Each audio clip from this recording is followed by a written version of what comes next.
Hi. Very good evening. நாம் இன்றைக்கி சாஃப்டான ஃபுல்கா எப்படி செய்கிறது தான் பார்க்க போகிறோம். நம்ம எப்படி செஞ்சாலும் ஃபுல்கா சாஃப்டாக வர்றதுக்கு நான் 2 டிப் உங்களுக்கு இந்த வீடியோவில் சொல்கிறேன். இப்போ வாங்க வீடியோக்குள்ளே போகலாம். சப்பாத்தி மாவு எடுத்து இப்படி நல்லா திரட்டிக்கோங்க.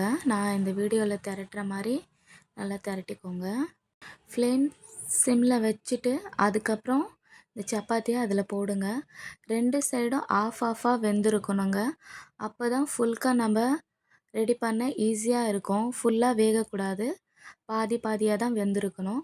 இந்த மாதிரி ஃப்ளேம் ஃபுல்லாக வச்சுட்டு அது மேலே சப்பாத்தி போட்டு இதை மாற்றி மாற்றி இப்படி எடுத்திங்கன்னா ஃபுல்கா ஈஸியாக ரெடிங்க.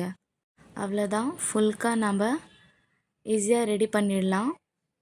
பாருங்கள் எவ்வளோ ஃப்ளஃபியாக நம்மளுக்கு ஃபுல்கா வந்திருக்குன்னு. நான் ஒரு டிப்ஸ் சொல்கிறேன்னு சொல்லியிருந்தேன் இல்லையா, அது என்னென்னா, நம்ம மாவு எடுக்கும் போது உள்ளங்கையில் வச்சு நம்ம ப்ரெஸ் பண்ணி நல்லா ஹார்டாக நல்லா உருட்டிக்கணுங்க. அதுதான் நம்பர் 1 டிப். செகண்ட் டிப் வந்து மாவு பிசையும் போது அந்த பிசைகிற தண்ணி வந்து ஹாட் வாட்டராக இருக்கணும். ரொம்ப இல்லைங்க, லைட்டாக ஹாட் வாட்டராக இருக்கணும். அது ஊற்றி நீங்கள் வந்து பிசையும் போது ஃபுல்கா வந்து நல்லா சாஃப்டியாக நல்லா வரும். அண்ட் இது ஒரு ரிக்வெஸ்டட் வீடியோ. தாரணி அவங்க தான் இந்த ஃபுல்காவை பற்றி கேட்டிருந்தாங்க. ஸோ பார்த்துட்டு ட்ரை பண்ணிவிட்டு கண்டிப்பாக கமெண்ட் பண்ணுங்கள். தேங்க்ஸ் ஃபார் வாட்சிங். இந்த மாதிரி நீங்கள் செய்யும் போது ஃபுல்கா சாஃப்டாக வரும். தேங்க்யூ.